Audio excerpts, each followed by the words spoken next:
there's been so much hype. Look, there's hype about lots of players, and unfortunately, lots of players don't live up to the hype. But I haven't seen him playing. I've seen him playing in under 17, under whatever like that. But oh, geez, 1-4, what a debut, what a beautiful player. And like, I can see something we've been talking about. You have Oisin Mullen, you had Pierce Hanley that went. This is Mayo. Like Kerry have lost Ben Murphy, and we know we have Mark O'Connor or whatever like that. But Kerry have a conveyor belt of talent that probably get away with it and have got away with it. Maybe we could have won more All-Irelands if Mark was a.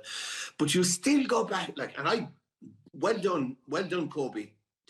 What an opportunity to go to AFL.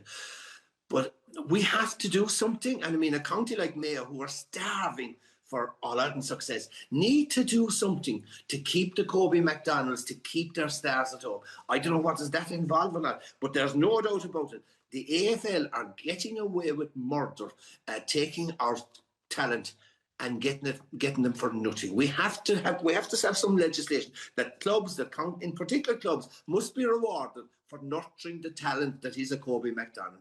But lads, he's just a beautiful player. The AFL is bad. The AFLW is decimating decimating the ladies' game.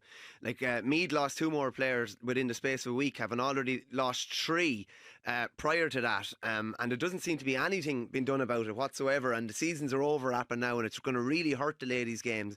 And their heroines are all going to be over in Australia, all young people playing.